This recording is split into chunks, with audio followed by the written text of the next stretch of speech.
Gotcha. Yo, fellas, ladies and gentlemen, what's good with y'all, bro? We back with another one, man. Yes. Even the odds. We got the OG in the building. I gotta get you to meet Showtime, bro. You know that? Shout out to Chill Town. Tell them to hop on this joint with us. We get some picks.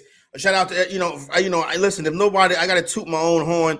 I know we got that. We in on that last week. That Group A play in the play-in tournament with the Pacers.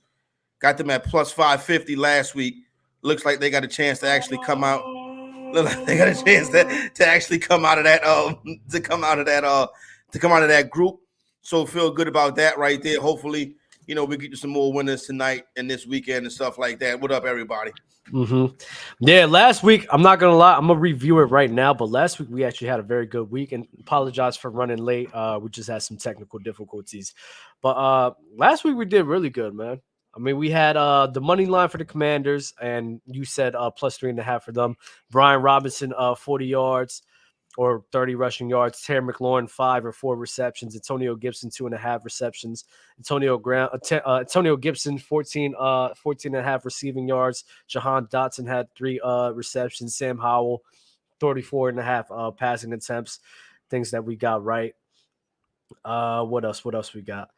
We had Justice Hill, 19.5 rushing yards. That was you who said that, Justice Hill? Yeah, Justice Hill. Baltimore Ravens run the football better than any team in the NFL. So, their rushing props been hitting anytime touchdown scores with those guys as well. Haven't really been seeing the touchdowns from Lamar like that this year. He actually made reference to that this last week. He put on his Instagram, "You got to fade me in fantasy." You know what I'm saying? Because Gus Edwards been finishing off drives so far this year.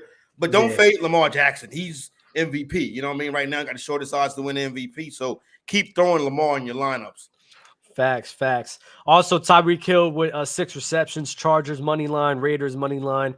Alvin Kamara receiving yards. Pacers that Kamara receiving yards, that's like the Bible. You know what I'm saying? That's really all they can do is Derek Carr sit back there and dump the ball off to Alvin Kamara. Nobody seems to have a way to stop it. You know what I'm saying? So just continue to hit that until you can't hit it no more. Pacers money line. Damian Lillard, 25 points and 3 threes. Knicks plus 5.5 versus the Bucks. Warriors money line. Klay Thompson. Did the Knicks cashed that 5? The Knicks lost that game by 5 or 6 last week. It was a close game. It was a close game. Yeah, I know Brunson went crazy in the second half. I think the Knicks may have been a 5 or 6 point loser. So if we missed that one by a half a point, the Knicks struggle with the Bucks. But that's the best I've ever seen them play the Bucks. They lost by 5, so they lost by 5. So if you got them at 5.5, we was able to get that one in last week, so that's good. Yep. Warriors money line. Klay Thompson 15 and 3 threes. That Steph Warriors Curry, game was a classic. That was a good early. A double overtime. I believe 149-139 was the final score, but 141-139 was the final score in overtime. One thing. Listen. A lot of people say that Klay is washed. Klay is having a bounce back year this year. The shot is wet. He's not the same defender he was, but the shot is wet. You know what I'm saying? So Klay is getting his groove back. Yeah, it's up and down, but that is the story of Klay Thompson and who he is.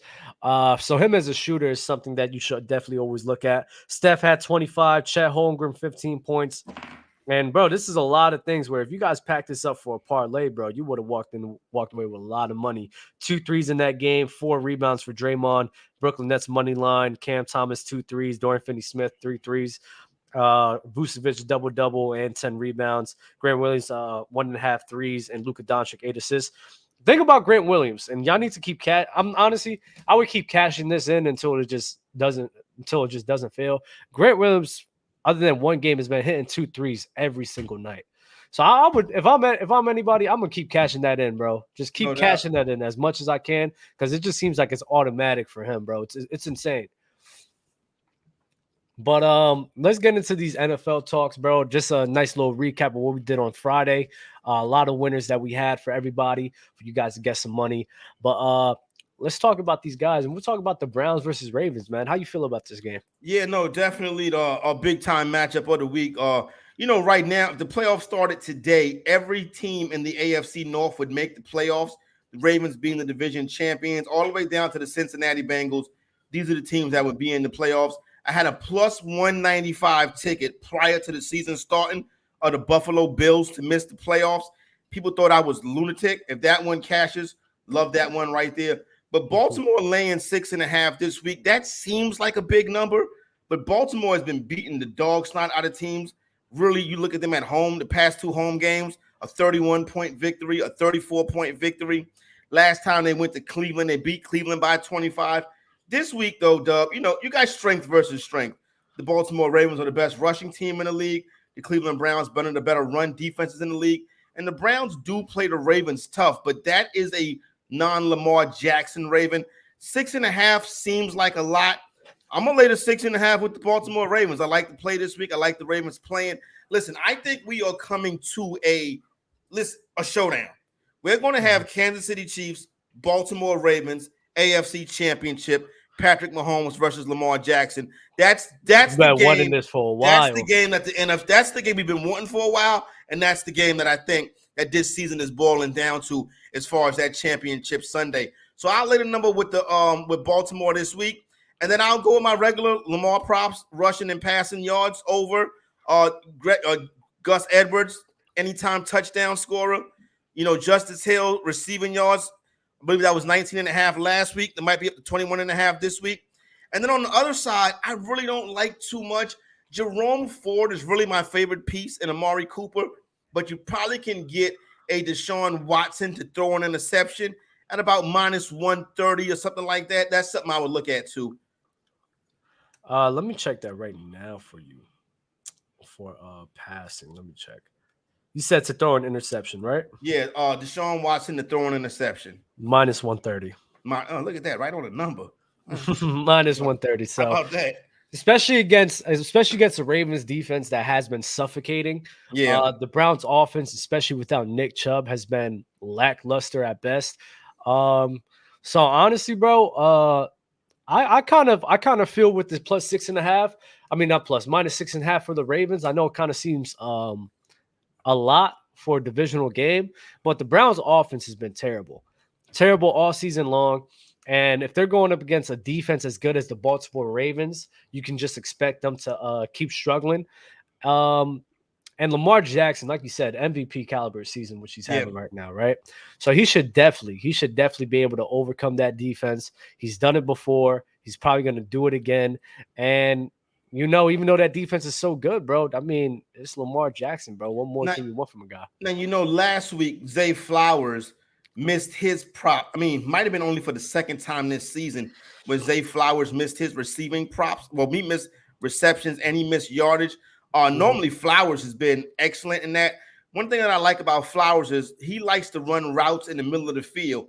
And if you notice Lamar Jackson, he's had his most success throwing to receivers in the middle of the field. So this has kind of worked out perfectly for them. So, but this week right here, I would not go to that. I would not go to Zay Flowers props this week. Cleveland has been pretty good against wide receivers in the middle of the field. This is going to be a heavy run game for Baltimore. Not a big Flowers week, not a big Mark Andrews week. I would rely on the Baltimore Ravens rushing attack. So you got Lamar Jackson and Gus Edwards sitting at Lamar at 40.5 and Gus Edwards at 43.5. How you feel about that? I think Lamar goes hero ball this week. I would go over 40.5 with Lamar. Mm-hmm. Good. And passing's at around 200. No. 201. Okay. This is Cleveland. I may leave that alone off the strength of this being Cleveland. I think this is a heavy run game for Baltimore. At least I think that's what they want to do. If we get into a game where Lamar is dropping back and passing 40 times, that's not good. Not against this Cleveland Brown pass rush.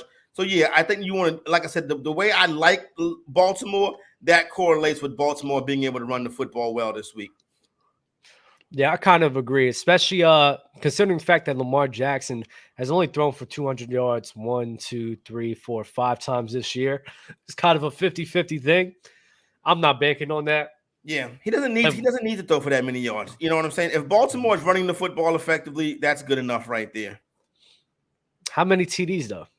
The last time they played, Lamar Jackson had 4 combined TDs, 2 in passing and 2 in rushing. How you feel about the way Gus Edwards is scoring touchdowns right now? It's kind of thinks that they like Gus Edwards as their goal line runner, but a total combined 2 rushing and passing is I don't want to bank on a rushing touchdown. It's very doable for Lamar Jackson, but Gus Edwards has really been running the ball a lot in the red zone.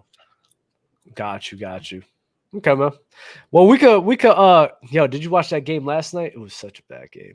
Which one? No, I didn't watch that crazy. Bears versus Panthers. No, I didn't watch that. Terrible I watched games, man. Yeah, no, terrible. Next week we get Ravens and Bengals in prime time. Last night I watched that Ole Miss. I watched the women's basketball last night. I watched that Ole Miss game. Yo, it's crazy. Oh, listen, I don't hear want to sound like a hater. You know what I'm saying? No, but listen. Every player on Ole Miss women's basketball team was wearing lashes. If you want to wear lashes and show your personality, that's cool. But then go win the game. You feel what I'm saying? Like, don't get upset in your home building. You fly. You know what I'm saying? But ain't nobody grabbing no rebounds. You know what I'm saying? Mm-hmm. Get on the boards. You know what I'm saying? That's it. Excuse me. Get off my soapbox. Got you. You know what I'm saying? Get off my lawn. You know what I mean?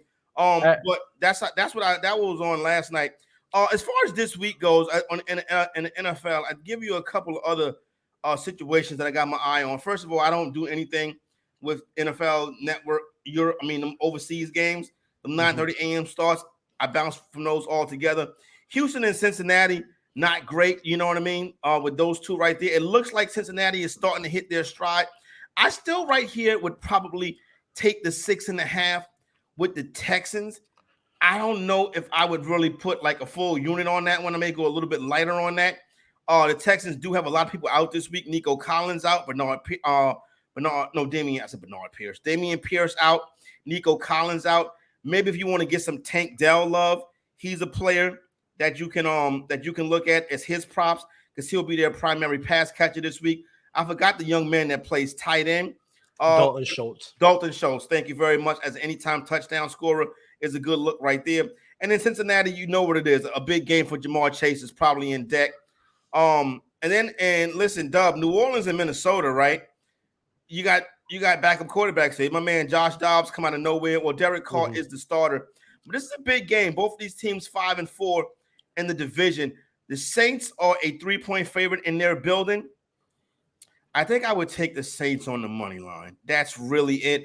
But I'd be very wary of that right there because this guy, the coach, Kevin O'Connell of the Vikings, listen, phenomenal. He got a way to pull games out. You know what I'm saying? So I got to give him his props. And it's not like the Saints have a great head coach. Now, they do have that home field advantage, but this game is playing in Minnesota this week. It's probably a stay-away spot for me. But if anything, the Saints money line. I would say last week was just a bit of a abnormality, especially how O'Connell was able to coach Josh Dobbs in his first start with that crew. It was insane. I would probably lean more towards the Saints as well, but I don't know, something about that. I kind of just want to stay away from that. They sold my ticket last week, so I kind of don't want them to do it again. You feel what I'm saying? Trust me, I feel you. Yeah, but I would definitely pick the Bengals to beat the Texans, especially considering the defense that they've been able to play, and with the guys being out. I think the Bengals should win. You probably take the spread to their -110. I think they should beat them by more than a touchdown. Another game that we could talk about is the Chargers versus the Lions. I think that's a pretty good game. That's gonna have to be high scoring because the Chargers are fighting for a playoff spot right now, right? They're 4-4 right now. They can't afford losses, and they're at home right now. They're sitting at plus 134 right now, which to me, I think that's pretty good odds for them. Now, I know how good the Lions defense has been. Lions defense has been, just the Lions overall. But something's telling me, man, at home, the Chargers need this win. Chargers need this win desperately.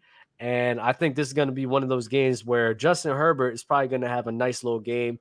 Definitely the touchdowns this is not showing right now, but I would definitely look in like Keenan Allen for player receptions. The lines aren't opening up right now for me, but Pickman on his over for his receptions, and his yards are sitting at 80.5. I don't know about that, but I'm pretty sure he should get definitely the receptions. Well. I agree, Dub. The yards are kind of high, especially he's going against Detroit, who has shown a good ability to stop the running the football. So I think that's going to be not opening up. It means they're just going to pass the ball more. I might get in on Austin Eckler receiving yards. Eckler's been a major disappointment so far this season, but I would look at Eckler receiving yards in the bounce back spot. As far as the game goes, This is a Sunday morning game for me. If this line goes up to Detroit minus 3.5 on Sunday morning, I would hammer the Lions.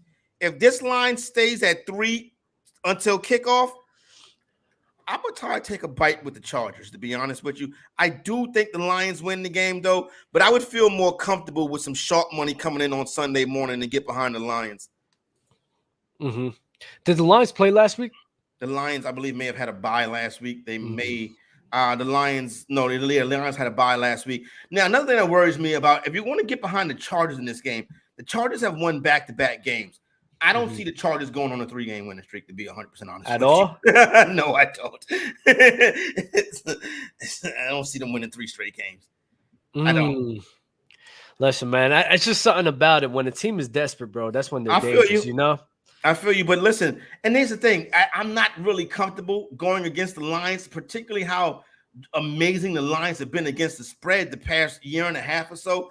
When you just look at, spread betting, no matter how you look at it, over the course of the past 2 seasons, the Detroit Lions have been dominant. If you just go by game, the last 25 games, Detroit Lions against the spread, 18-7. That's 72%. That's a trend that you can get behind. You say, okay, well, what about when they go on the road? When the Detroit Lions go on the road, their last 12 road games, 8-4. That's 66%. All right, so you don't want to use that and say, okay, I don't want to get behind that. What about when the Detroit Lions are favorites, right? When the Detroit Lions are favorite, what does that number do? The last 11 times the Detroit Lions been favorites, 8-3 against the spread, 72%. So no matter how you slice it, the Detroit Lions are making people money. They're an ATS wagon, and I don't want to get in front of that. I feel you on that. We could also talk about the Commanders and Seahawks, too. How you feel about that game? The lines aren't really opening up right now for the players, but let me know what you think.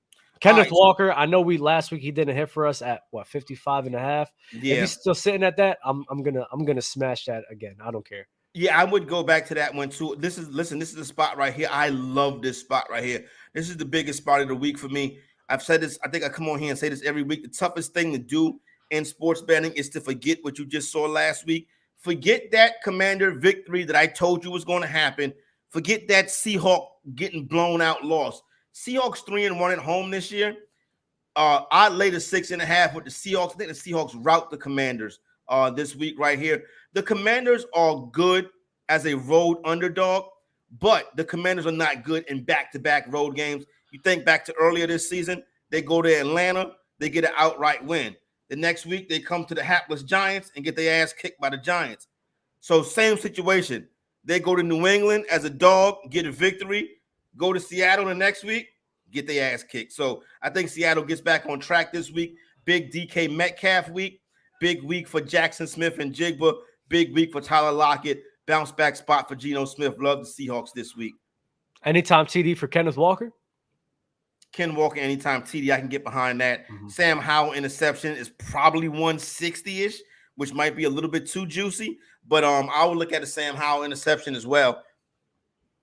Let me see. Let's see. He's sitting at, let's see. Oh, they don't have it right now. Okay, yeah. Just corny, which is corny, bro. What do we have any other NFL games we want to touch on? I see the Raiders and Jets game. I'm not really feeling that too much. One thing I would say, depending on what line Garrett Wilson is sitting at, Garrett Wilson has been having a pretty solid year with Zach Wilson throwing him the ball. So if he's sitting at, he had 80 yards last week, 100 yards the week before, 90 yards against the Eagles. It seems like he's found his stride. He's been getting double-digit targets. I will hit him for receptions. And depending on the yards, if he's sitting at like 90 or 85.5, I'll probably stay away from that. Just lean on the receptions at like 6 or 5. But if he's sitting at like 70.5, yeah, I'll definitely take that. I don't have no problem with that right there. San Francisco and Jacksonville. I would buy the hook with Jacksonville, play Jacksonville at 3.5. Good bounce back spot for San Fran, but Jacksonville's been pretty tough at home. Actually, they're better on the road, but they've been tough at home. I don't like the way I think San Francisco is in a little bit of a shaky spot right now, and they should be getting Debo back this week. But I don't think that Debo is the kind of player that makes a big difference. I would buy the hook, take the Jaguars at 3.5, or leave it alone. I would lay the number with Dallas. I think Dallas is going to blow the Giants out. should be a 20 plus point victory for Dallas in that one. And then I give you an upset. I would take a good look at the Denver Broncos on Monday Night Football to knock off the Buffalo Bills. I would definitely take Denver with the 7. I might even sprinkle the money line as well. That's a risk. That's a crazy ass risk. What makes you say that? I know Buffalo's not that good. And you look at Buffalo since they've come back from from London, which might as well be Jacksonville. When you look at the Buffalo Bills since they've returned off from that road trip, they have been a different team. So they leave Jacksonville, right? They get that loss. They barely beat the Giants. They lose to the Patriots. They struggle with the Buccaneers, then lose to the Bengals.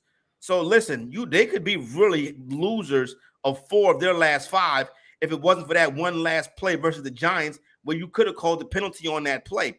So I don't like the way they look right now. They can't stop the run. They can't run the football. You're starting to see where Dalton Kincaid is stepping up as a weapon outside of Stephon Diggs. But this is really a one pony show. It's Josh Allen, then it's everybody else. The Buffalo Bills are not playing good right now, and I would be fading the Buffalo Bills. I would take that points with Denver, and I would sprinkle the money line. The only thing that's going to save Buffalo this week is a home primetime spot. Shit, my bad. Oh, good. You want to get to the NBA? You know what I'm saying? Whatever. Nah, I do actually want to get to the NBA because I think there's a lot of games to be played tonight and tons of it. One of the games I do want to talk about, and we were talking about it before, is the Clippers game. I think this is going to be a high-scoring game. I think a high-profile game as well. And something about high-profile games, a guy in Kawhi Leonard always seems to show up and be at his best. So he's sitting at 22.5 right now. What I would do, hold up, give me a second. I'm getting a phone call on this Discord, which I hate. Yeah. It'd be ringing crazy. But he's sitting at 22.5. I'll probably put him for 20. I would put the over Paul George at 21.5 and 2 threes, especially considering the fact that he's been hitting that for the majority of the season. James Harden assists. James Harden assists is sitting very low right now, and I'm not sure why.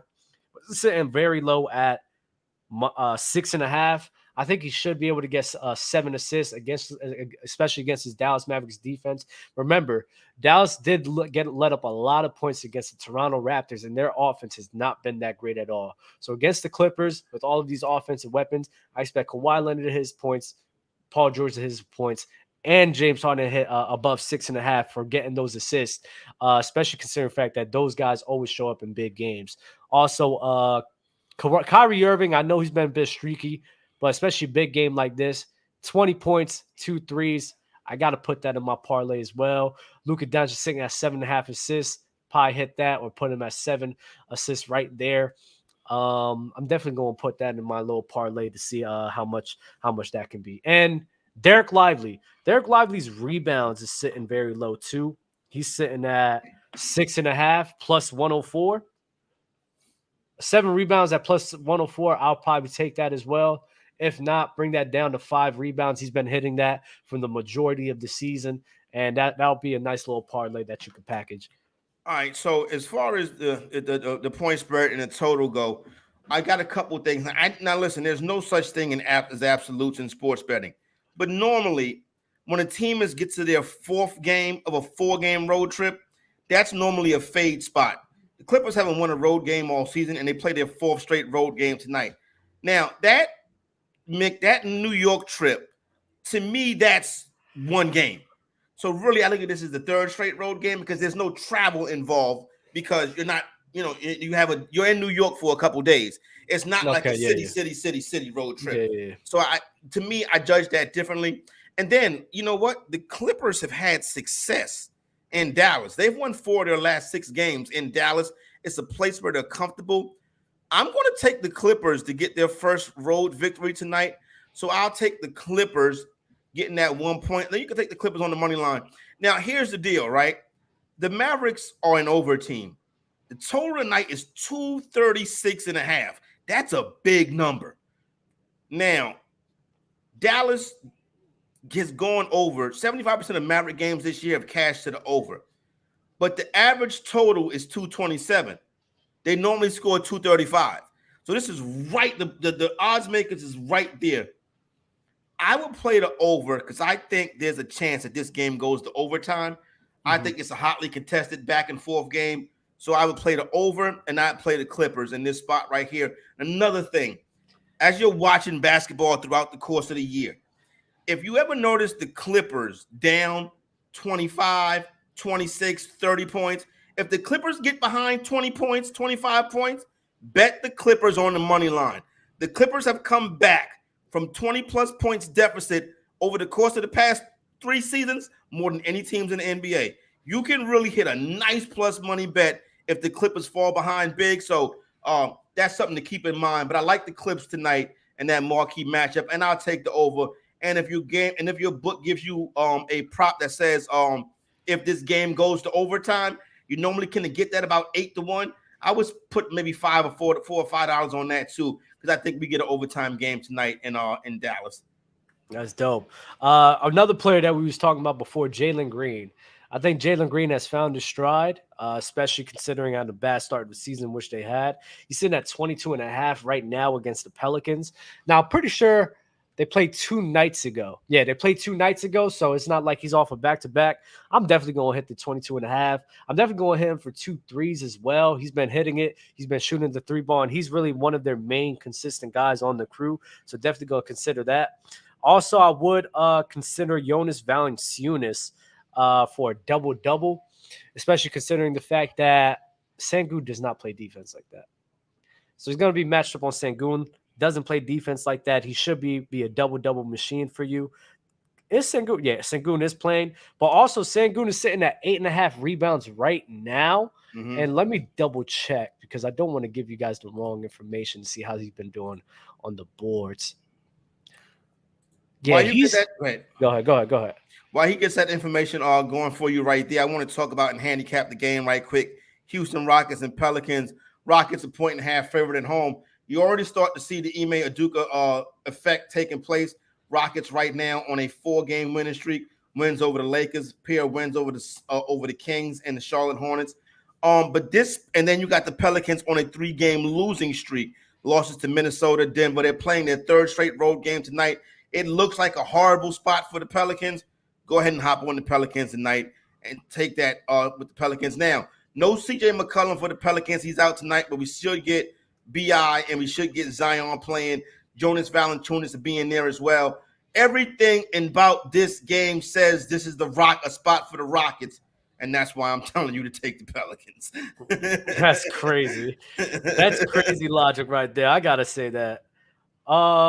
Yeah, it seems as if he's been hitting 7 rebounds for the majority of the season besides against the Golden State Warriors. So I'll probably put him for 7 rebounds. He's also hit a 4 assists every single game right now. He's sitting at 4.5 assists right now, minus 400, and he's minus 310 for 4 assists. You could parlay that right there real quick, and that'll be a nice little. You got Jalen Green, his overs, compound that with Sengun and his rebounds, a double-double from Jonas Valanciunas and the 4 assists. I think that's good money to be made right there. I'm not gonna lie. How you feel about Zion though? Do you think he's gonna be hitting? So Zion, he hasn't really been hitting his props this year. His number is sitting at 25.5. Which is pretty high. But there's nobody in Houston that can stop Zion from getting to his spot. If there was ever a night to take Zion, but if I'm taking Zion over 25.5 points tonight, I'm not taking it at minus 110. I want minus 105. I want even money. If I can get juicy odds on Zion over 25.5, I'll take it. And to me, at minus 110, doesn't have no value on the prop that he hasn't hit so far this season. Now, in this game right here, I've been talking about, if you look at a measurement that I like to go to, I don't really love any of this. That number is too high because you got to pay too much juice for that. Let me see. Maybe Fred VanVleet over 2.5 threes. That's about, and that's minus 145 right there. I'm not paying that kind of juice for that. I would take Brandon Ingram's assist. Okay. Say you could do 5 or 6, because especially with the wing defenders that the Houston Rockets have, you got to think about it as matchup. They're going to be able to stop and probably contain him a bit more, which means he's going to be looking to pass a bit more because of that, right? Some dump offs, some more cuts to the basket, or driving kicks. Because of their length, because of their size, and because of their ability to guard him and to keep him from scoring, he's probably going to be looking to pass. And especially with CJ McCollum out, he's been having 5 to 6 assists for the last few games now. I would definitely look for him to 5 or 6 assists, either one. I think he should hit that tonight against a defensive crew that has been very good, but we kind of all seen that happen with Ime Udoka coaching them. You feel what I'm saying? No doubt. And I would stay away from Zion too, because I'm looking at him right now. He hasn't been hitting 25 points at all besides Atlanta. And I don't know why they keep him up there as high as he is. Because people bet it. That's why. It's crazy. Because people bet it. They don't do the research. They just bet it. Oh, that's Zion. That's my man. He going to go crazy. I see him on SportsCenter and they bet it. And that's why what we're supposed to do is bet the under. Let them keep betting over and we can keep betting the under. So basically we're taking their money and putting it in our pockets. You know what I'm saying? So there you go right there. I really like to bet player point unders. A couple that stick out tonight. Mikal Bridges under 24.5. I do like the Nets. The Nets are undefeated versus the spread this year. I like the Nets to cover that 11.5 that they're getting tonight. Yeah, they're undefeated ATS. It's That's 2 crazy. Undefeated ATS teams this year, the Nets and the 76ers. And I think, hold on, let me tell you, give you guys the exact numbers. I don't want to give anybody any wrong information. You know what I'm saying? Be like, yo, fantasy executive sent me out here with some wrong information. I tell you right now, the best teams against the spread this year, the 76ers 7-0 ATS, the Brooklyn Nets 7-0 ATS, or Oklahoma City 6-2, the Orlando Magic 6-2. Those are the best teams against the spread this year.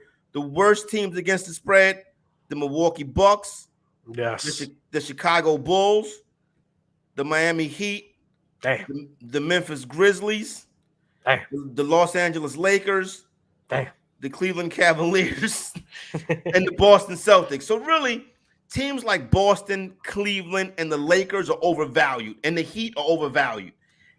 The Bulls are just trash to me, and then Milwaukee is overvalued as well. So really, you got to play that thin balancing line right there. But no, anytime you can back a team like Brooklyn, see, the thing is, people will say, well, oh, it's no Cam Thomas, it's no Nick Claxton. It don't make a difference. Brooklyn has showed they're better when they're a team. They're not a collection of individuals. There's not Kevin Durant and this guy and that guy. When you can focus in and just get a team to play ball together, I like that. So I'll take that number with Boston tonight. That's so funny. Under 24.5 too, I think is a pretty good bet. He hasn't hit that all year besides the game against Milwaukee, and Cam Thomas being there, not being there doesn't seem to change that fact. I think he does get overvalued as well when it comes to his scoring. So I think that's a good bet. And the spread is what? -12? Oh, +12? +12. You got, if you want to, you're getting 12 points if you're taking the Nets, and they're doing that because Boston is without a couple of, because the Nets are without a couple of their key players, but I don't think the Nets have key players. I think the Nets are a team. Yeah, they just have a great collection of guys. I do agree there. Let's touch on the Lakers and Suns since you did mention Kevin Durant, and then we could probably touch on the Kings versus the Oklahoma City Thunder.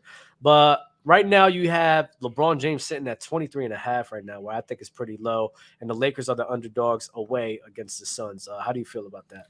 Yeah, this is probably, I do not like betting teams that have LeBron James on them because, like I told you about Zion, those teams are always overvalued. Like if somebody was to go through LeBron James's 20-year career in the NBA, I'm quite sure he is probably 45% against the spread because his teams are always so overvalued. He's really the king of taking your money. Devin Booker out. Devin Booker out. The king of taking your money. The king of taking your money. Book out. Beal a game time decision. The Lakers have not won a road game this year, right? So you know how that goes right there. And I believe this is the Lakers' 1, 2, 3, 4th straight road game. It's a fade spot for the Lakers for me. Fade spot for the Lakers for me. I probably won't bet the game. If we want to get into some player props, you go ahead and start with the points, and I'll pull up the points, rebounds, and assists. Got you. I didn't realize this, but AD is playing tonight, so I did not. He is going to be active. Okay. Yeah, so he's going to be active. The thing That about line is going to move. If with him active, that line may move to a pick 'em. If that line moves to a pick 'em, I might be a little bit inquired to take the Lakers. I don't know now because I didn't think AD was playing, which is why I was about to say what I was about to say. But it seems as if they just moved him, and shit, I'm not sure what to do. The last time he played them, he had 30 points and 12 rebounds on him. Considering if he is healthy, the Lakers have beat the Suns this year. You know that, right? yeah, they have beat them, but in a dogfight. If I'm looking at the player props for Anthony Davis, they don't really have guys that can match up to him as well. He's sitting at 23.5 right now. But the thing that I'm worried about is the minutes restriction that I think they may put on him because he just got hurt. So I'm not too sure about that. I'll probably stay away from it. You know what?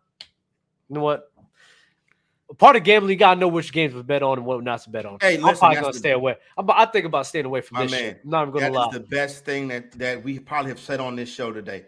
Out of all of these picks we've given you, the best advice that we have given you is don't play it. You know what I'm saying? Because that's an advantage you have in sports betting that you don't have in fantasy sports. In fantasy sports, you got to roll that lineup out there every night. No matter rain, sleet, or snow, no matter what kind of motherfucking stiff you got on that lineup, you got to put that shit out there. In sports betting, you can open up your beer, you can roll your enhancements, and you can say, you know what? I'm not betting on this one. I'm just going to watch it and enjoy it. You know what I mean? Exactly. So I will tell you one thing. This total 224.5 for Lakers and Suns, that seems a bit high. I see this being more of a defensive struggle type of game. I kind of see this game playing more like you would a playoff style game. I think it's a slower game than as a matter of fact, Lakers are 2-6 to the under this year. So the over is only cashed in 25% of Laker games this season. I would take under 224.5 in this one right here. I think that's the play in this one. I think it's a defensive struggle, probably a close game, a game that could go to overtime as well. I would play the under at 225.5 in this spot right here. Got you. I'm gonna talk about a game that I do feel a bit more comfortable with. The Kings and the Thunder. Chet Holmgren has been, Chet Holmgren has been a dude that's just been consistently winning money the whole entire year, right? He's facing the Sacramento Kings right now, and their defense is not great at all. He should have a good outing. He should be able to give you 15 points, bare minimum, 15 and 6. Lou Dort has also been a guy that has been surprising me very well for the season. He's at minus 205 for 1.5 threes. I'll definitely take that. And I also look at Sabonis. Sabonis just had a big game, and Sabonis is sitting at 20.5 right now. I think that's doable for him, especially considering the fact that he has more that inside defense is pretty good for OKC. I'd be a little bit careful with Sabonis tonight. Yeah, but Chet's a little light boy, man. So I think Sabonis should be able, especially him being a post player, he should be able to cash in on that more times than not. No doubt. I would assume. I tell you what I like in this game. I like Josh Giddey over 25.5 points, rebounds, and assists. That's a prop that he's hit close to 70% of the time this year. Wait a minute. That's the wrong season. Hold on. Now, here we go. And I don't like it as much this year because it went up. That's why. It's up to 25.5. That's why I don't like it as much. I tell you what, I would go Shea over 41.5 points, rebounds, and assists. And I would go Jalen Williams over 23.5 points. I love OKC tonight. Put it like that, period.